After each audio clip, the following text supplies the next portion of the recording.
Hi peeps, Dur here. I wanted to talk about a challenge mode that's in Enter the Gungeon. I actually went through all of it and completed it to get the final achievement, so I have all of Enter the Gungeon completed. It's a nightmare to play and the most difficult the Gungeon can get in any fashion. I've only recorded a portion of the runs because it would otherwise be 30 hours of footage. So what I have recorded is mostly footage leading up to a boss fight I liked, and possibly a room I couldn't believe I survived. All the information I'll be reading will be from the Enter the Gungeon wiki. I'll put the link below in the description. So in the challenge mode, every room is affected by modifiers, which make the game more challenging, where they can have 1 to 3 modifiers active at a time depending on the floor. Anyway, let's get started.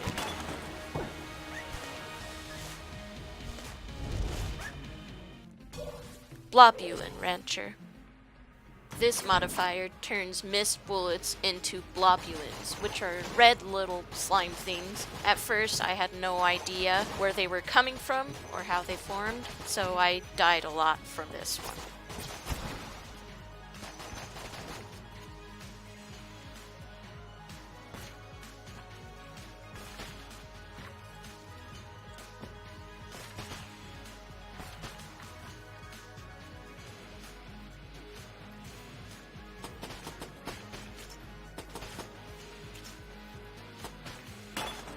Cursed ceramics. This modifier spawns cursed pots randomly around the room, which can be destroyed. Standing near a pot will build the player's curse meter, increasing the curse when it is filled. Now the biggest problem with these was trying to avoid them and causing you to go into other hazards. Otherwise you get punished by building up curse.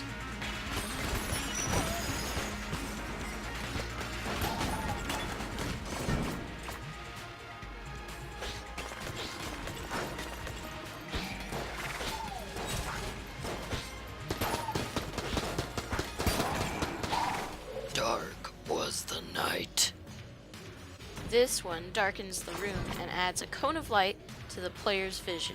Some enemies have parts that glow in the dark, while others, like the ghosts, don't. So they can end up shooting you and you don't know where they are until you see them and get hit.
Don't blink. Similar to Dark Was the Night, Don't Blink darkens the room and adds a cone of light to the player's vision. Enemies that the player is looking at are stunned, but all other enemies become jammed. It doesn't work on bosses though. This one is pretty scary because you can't always have the cone of light covering the whole screen where all the enemies are. So at the moment you turn from one, it starts shooting at you and it hurts a lot.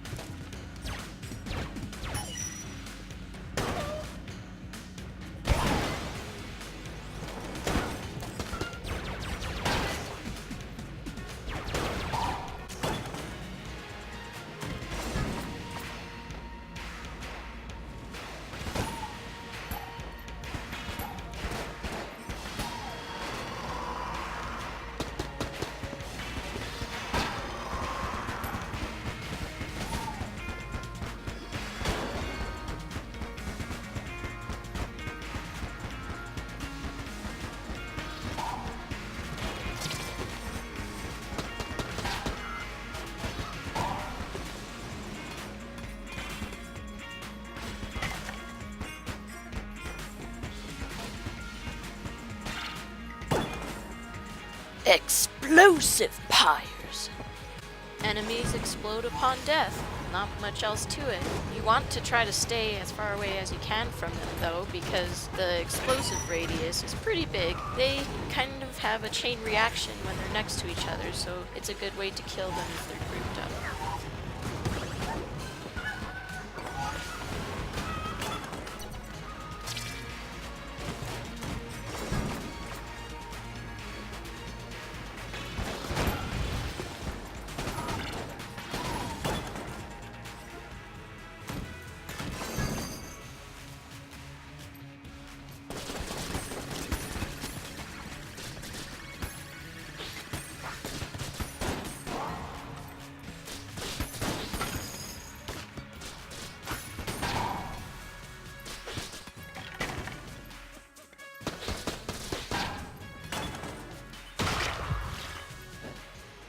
Final attack. Enemies release bullets in all directions upon death. This one is pretty difficult to avoid, especially when there's tons of enemies shooting from all directions. In addition to that, the special bullet types they have are sent to you. So for example, the little bubble lizard things, they shoot those long, big red bullets at you. The best way to survive these is to try to find cover and hide behind it when the enemies are dying.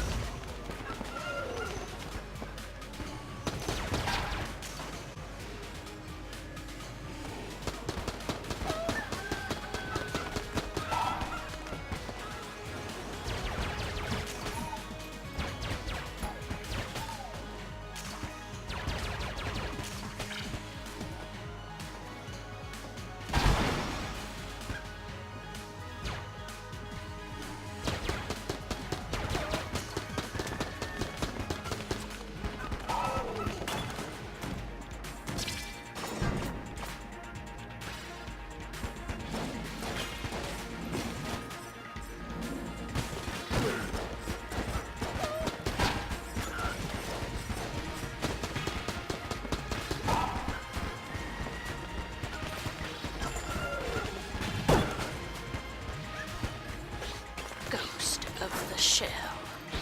This modifier causes killed enemies to have a chance to return as hollow points. This can be very difficult in rooms that are tiny because there's not many places you can go to avoid the rain of bullets that these guys bring with them. So the best thing to do is destroy them as fast as you possibly can. That's about it.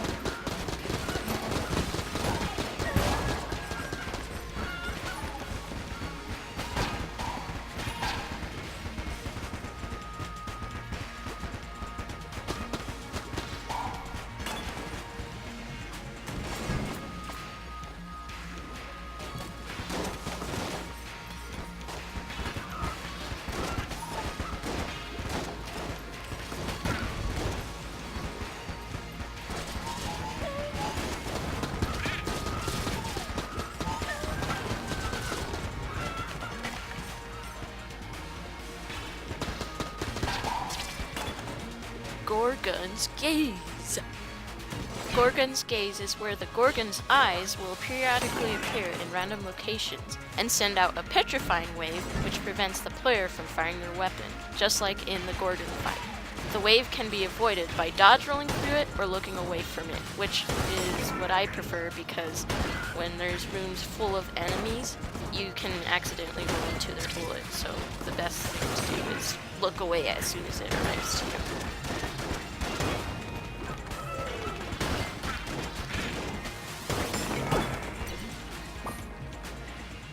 Gull's Revenge. Gull's Revenge causes rockets like those fired by the Gatling Gull to rain down periodically at random locations near the player. This one was very difficult to survive in rooms with things like high stress because the moment you get hit by a bullet, this can spawn right next to you and destroy you instantly, which happened to me on a few occasions. The best thing to do is to keep on moving around the room and dodge rolling as much as you possibly can. Gun Q. The Gun Q modifier prevents the player from manually switching guns. Upon fully emptying a magazine, reloading, or waiting about 30 seconds, the next weapon in the player's inventory is automatically switched to. This one was some reason selected a lot during boss fights, which made the boss fights last very long at times and very difficult to finish them off, because when you start off trying to select, let's say, your strongest boss weapons, it forces you to switch the moment you fire it or finish a clip.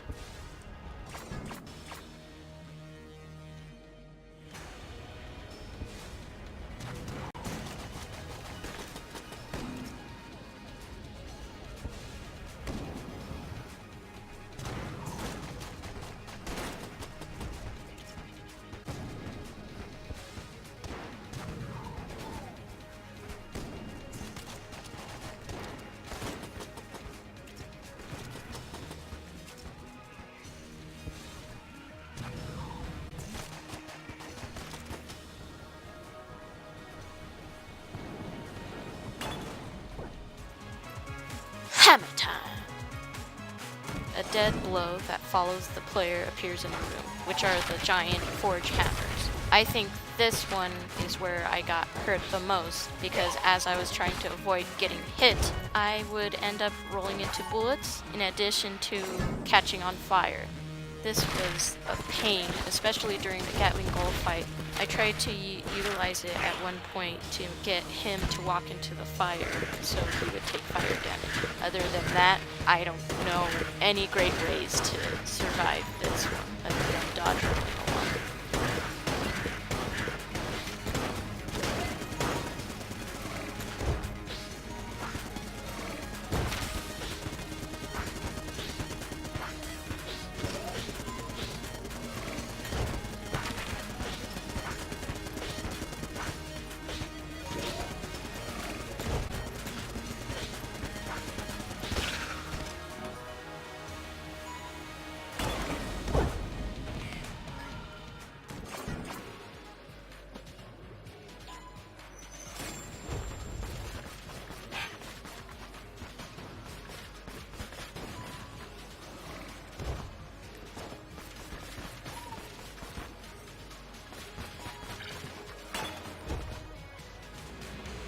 High stress!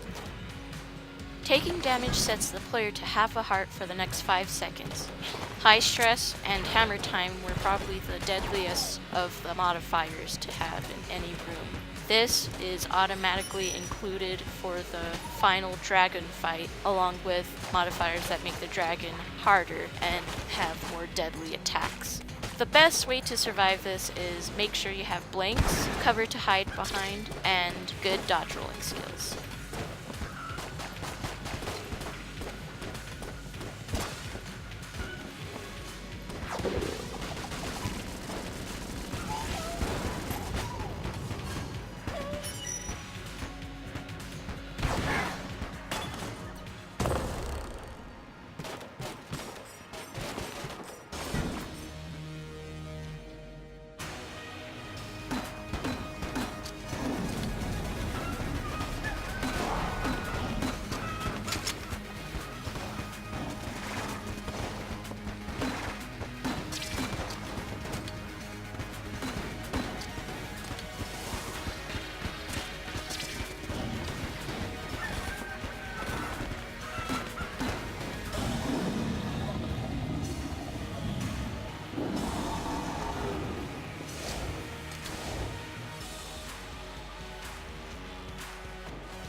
Last bullet standing's a rotten egg. One enemy is invincible until all other enemies are killed. I found a workaround for this one with a transmogrifier gun. I used the bundle of wands and it turned the last bullet standing into a chicken, so I didn't have to worry about killing him last. Otherwise, you have to wait until there's a check mark above the enemy's head to know that the rest of the room is cleared.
All enemies are invincible until the king enemy is killed.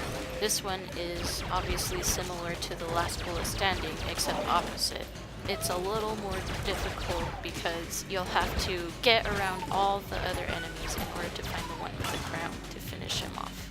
Sometimes they can make the king enemy be one of the more difficult, high health enemies. Poison pursuit.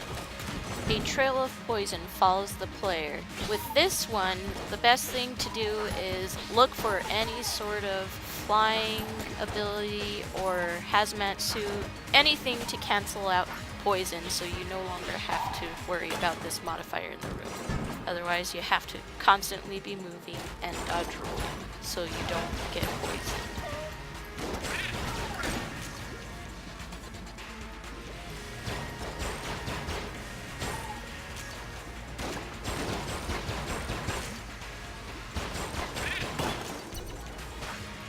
Pot shots. Objects fire a bullet toward the player upon being destroyed. You know, all those books, rocks, barrels, anything that's lining the corners and walls of a dungeon room. All of those can hurt you, so be careful to not roll into one of those by accident.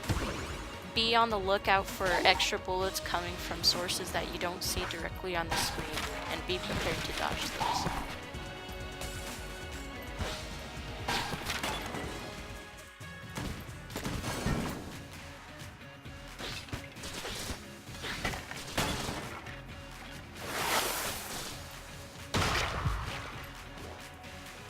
Rat's revenge. Fills the room randomly with fire traps. Pretty straightforward. You can see all of these on the floor at the start of the room being generated. Just be aware because sometimes the randomization of the placements can be really bad spots.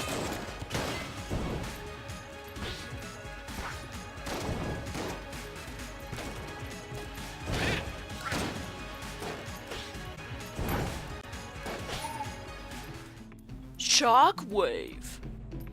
Periodically, rings of bullets linked with electricity will appear in room and expand outwards. Touching the bullets or the electricity will damage the player. I found I enjoyed using the bullet with this because he can chop the bullets and stop the shockwave from expanding further. Other than that, try to find where the shockwave is forming and you can avoid the zone that it's forming in sometimes.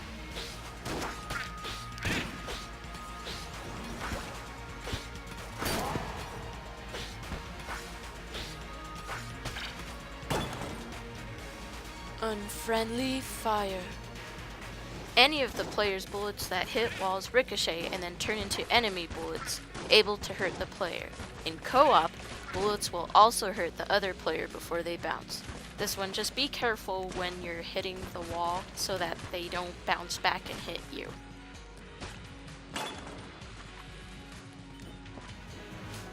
Zone control. spawns multiple supply crates in a room, only allows the player to fire when standing within a zone around the supply crate. After standing in a zone for long enough, all crates in the room will disappear, and the player will be able to fire from any position. The supply crates can be pushed around. They're also a pain to get to, especially when there's a lot of enemies blocking the way.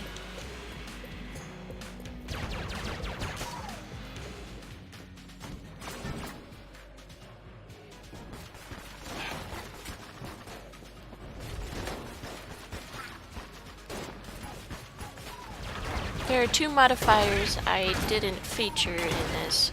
Adrenaline Rush, which each time the player dodge rolls, the game speeds up until the room is finished. And Thermal Clips, where upon reloading an empty magazine, a pool of fire appears at the player's feet. I didn't include these because, one, Adrenaline Rush is something you can only really see if you recognize the speed of the game normally. And two, Thermal Clips, I learned after a while to stop reloading empty clips, so that's why I didn't get footage for it.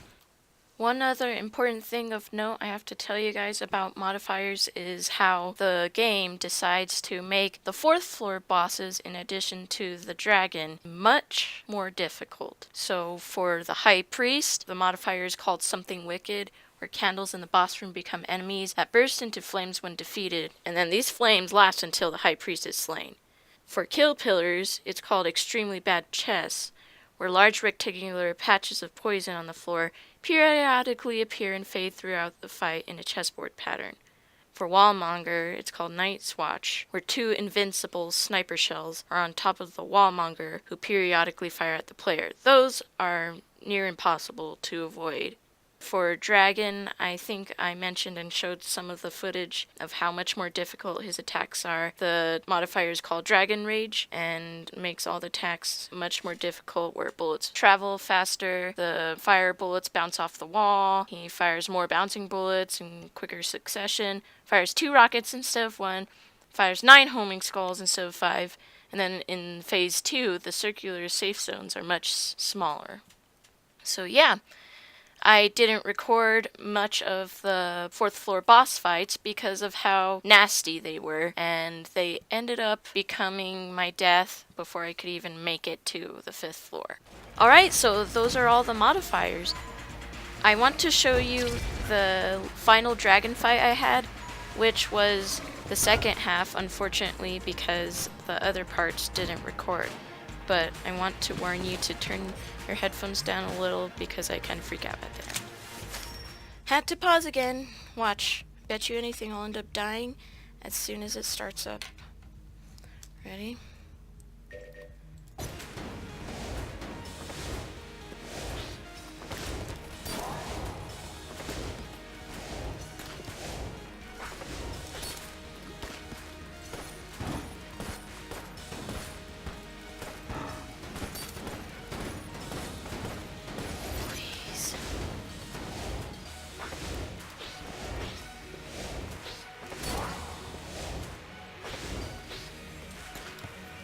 Okay, what'll be better here? You know what?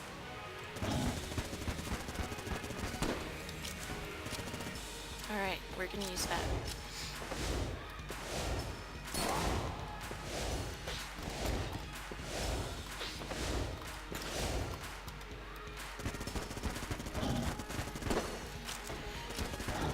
No! Why?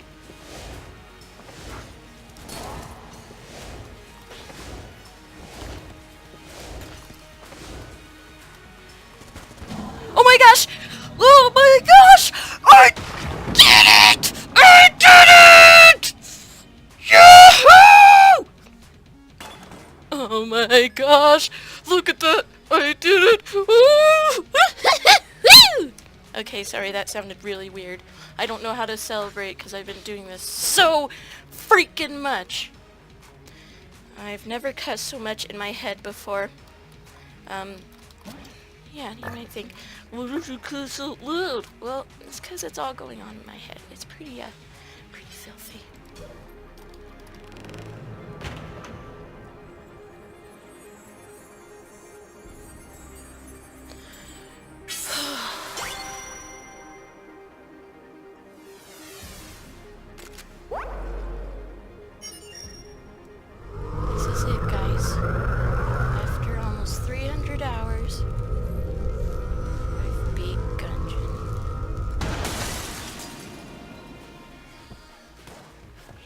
Look at that, guys. Look at that. Look at that. Look! It even says achievement medal right there. The challenge mode. I did it, guys. Did it. And thank you so much for watching. I hope you enjoyed it. I could not record everything because I had no idea how long it would take or if I would ever beat this.